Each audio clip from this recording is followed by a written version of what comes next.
Hey guys, Ben here and welcome back to another video. Today we're going to be talking about something very interesting. I've kind of briefly touched on some of the things that would have happened if The Flash would have got an extra season, but we're going to go into that and also got another big Superman related topic towards the end of this video. So if you do go on to enjoy the video, please be sure to leave a like and a comment and subscribe and turn on notifications so you don't miss any future DCTV videos later this year. So first things first, as I've said in my recent videos, my merchandise is available now. It's new, it's limited edition, it's only going to be available for under 2 months as of right now. So go ahead, click the link in the description below if you want to get some nice merchandise, whether it's hoodies, t-shirts or anything like that. You'll be supporting the channel and I really appreciate you guys who have already bought the merchandise or bought the previous drop. You are seriously awesome, and of course I will feature you in an upcoming video if you guys send me a photo once your merch arrives. But without further ado, let's go ahead and get into today's main topic. So we're going to be going over this brief article that came out a long time ago from Nerds of Color. It's something that I've had saved.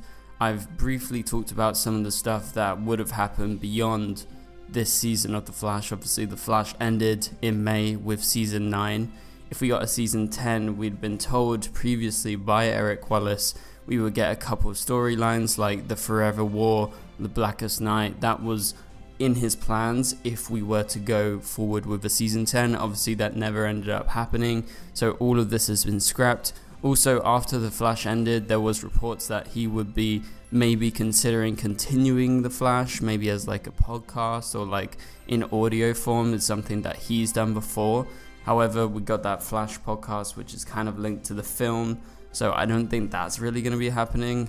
Also, I think the comic book angle is definitely one that's viable for the future. I don't know if that's going to happen, but you've seen Nicole Main's continued Dreamer's story in the comics, and she even came back to the Flash last season, so that's definitely possible for the Flash if Eric Wallace ever wants to continue it.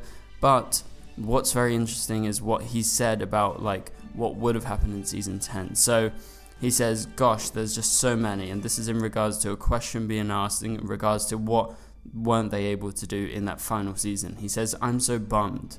And obviously this is Eric Wallace, and we know that he is a huge Flash fan and he plans way ahead. So with that in mind, obviously he didn't know if this was going to be the final season, and obviously he's had, you know, the kind of scope of the season 9 specifically, laid out for a long time before they actually started shooting it, and clearly he was thinking beyond that with season 10, but that never came to be. So he says, I can tell you we were going to tackle the Forever War storyline, and so that was supposed to be a war that would happen in 2049, so that means in season 10 Eric Wallace would have been going forward into 2049 to try and figure that out. And I think John Wesley Shipp's Jay Garrick would definitely be involved, because we've had some previous talk about the Forever War. Like Jay said to Joan in one episode, the Forever War may be over, but Barry is still off-world cleaning up Cronarch's mess.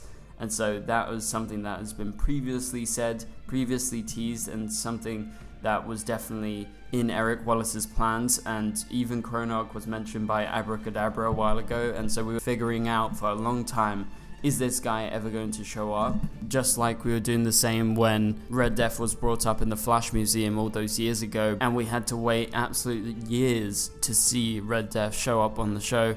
And so yeah, the Forever War would have been a story for at least one graphic novel in season 10, and at some point Cronarch would appear, and you have Jay involved with Barry, and references were in season 8, there was one episode, Negative Part 2, and also season 9, A New World Part 3, obviously that was the second to last episode. So that was actually a deleted scene from Negative Part 2 where the Cronarch's off-screen defeat is mentioned by Jay Garrick, so it wasn't actually in like the main episode, but that was in the deleted scenes on the Blu-ray. And obviously the Blu-ray hasn't come out yet in terms of The Flash season 9. We're going to see what deleted scenes there are. I'm going to be very interested to break them down and talk about them.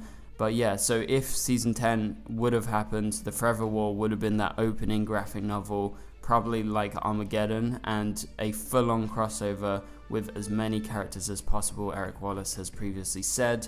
And so then he goes on to say that was going to be the season opener, and we've been hinting at it. I want to do full crossover with as many characters as possible. And then he goes on to talk about the Blackest Night, and that storyline they started to hint at last year with Diggle in the Box. Obviously that's a Green Lantern related story, so that was definitely in the plans. However, I feel like that was less likely compared to Forever War, just because Green Lantern obviously is going to be a big thing.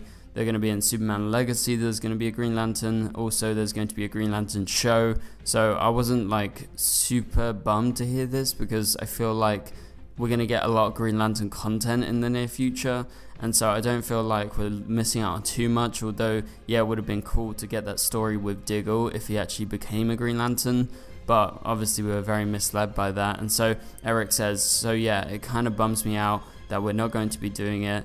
I wanted to bring Despero with his alien friends, so bringing back Despero for this, and have a full-on alien invasion, I guess like the Invasion crossover all those years ago. And so we're not going to be doing that either, so these things happen. Having said that, on my bucket list of things I did want to accomplish, you'd be surprised that over half of them are in the final season. And obviously he did this interview like just before the season started, so yeah, obviously he doesn't want to go into what went down, but obviously right now we are at the point where the Flash has ended and we know what went down. Obviously they wrapped up the Reverse Flash storyline, that was very big. They had the return of Green Arrow, so we did a lot with what we could. But if they took it to episode 200 and turned it into a series finale and had Blackest Night and had the Forever War storyline, that would have been, you know, really, really huge, because as Eric says, it would have been a full-on crossover with loads of characters. But we did get a lot with what we had in the final season. And so yeah, that's what I wanted to go over, because I have mentioned it before, but I wanted to like fully break it down and go into this old article that I had saved. And so yeah, one more thing that would have been very interesting was that it would have featured the Justice League at the Hall of Justice coming in and helping Barry in order to stop Despero and his alien friends from this full-on alien invasion. So yeah, we would have seen the Justice League. That would have been insane. Like, I would have loved to see, you know, whatever the new version of the Justice League would have been. Obviously it would have been a bit different from what we had in Crisis on Infinite Earths when we had the Justice League in the Hall of Justice, but I'm sure the new Justice League would have been just as cool. But yeah, so that pretty much does it for that segment of the video. Hopefully you guys check out the article afterwards. I'm sure some of you have read it a while ago. But we got one more interesting story to break down, and that is the official casting announcement just before the actors' strike began of Superman Legacy, because they added 3 new main characters to the film, and this proves where Superman Legacy is going to go. And that's because they have officially announced they've added 3 new actors to the cast, each of them playing a superhero with a long history in the comic book, says Vanity Fair. I'm going to leave a link in the description below to it, of course. So Isabella Merced is going to be playing Hawkgirl, and I'm sure some of you guys know her from Dora the Explorer, the film. And Eddie Gathegi will be playing Mr. Terrific. Obviously we saw Mr. Terrific in Arrow most recently, so that's a character we've seen, as well as Hawkgirl. We've seen Hawkgirl in Legends of Tomorrow before. And then Nathan Fillion is going to be returning with James Gunn. He's in many of James Gunn's films, and he's going to be playing a Green Lantern, and that Green Lantern is in fact Guy Gardner. So that is huge. You're going to be seeing Nathan Fillion with a bowl cut, which is just absolutely fantastic. But what this proves is that Superman Legacy is going to be huge. It's not just going to be a Superman film, it's going to be a film that's going to kick off this new DC universe with them introducing new characters. So having Hawkgirl, Mr. Terrific, Green Lantern all show up. We're expecting more people beyond just those guys and Superman and Lois. Obviously, it was announced a while ago that David Corenswet will be playing Clark Kent and Superman, and he'll be joined by Rachel Brosnahan as Lois Lane. And so this is going to be huge. I can't believe we're going to get a Green Lantern in a Superman film. I'm super excited about that because I'm a big Green Lantern fan, and I think Guy Gardner's cool, and I think Nathan Fillion will kill it. I guess the big question right now is how big a role those guys are going to play. Obviously, as I said earlier, everything is going to be leading towards creating this new DC universe that James Gunn and Peter Safran have envisioned as far as what they are planning to do right now. Obviously they haven't thought 10 years into the future, but they thought at least like 5 years into the future about the films they want to make.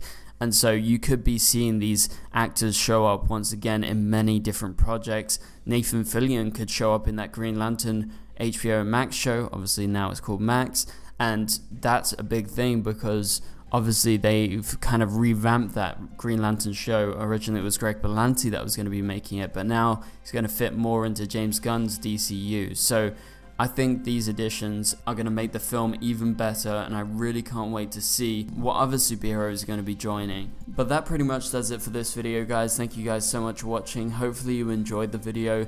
I know this has been like a two-part video, but I thought I should break down the new Superman news and go over the old Nerds of Color article that I had saved that I wanted to briefly touch on once again. But yeah, that pretty much does it for this video, guys. If you enjoyed it, please be sure to leave a like and a comment. Let me know what do you think about all of this down in the comments below.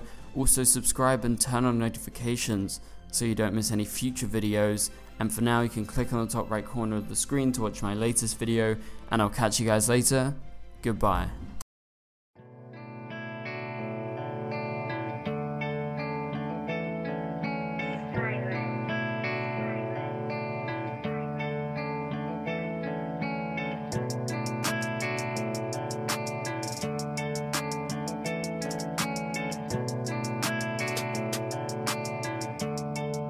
I see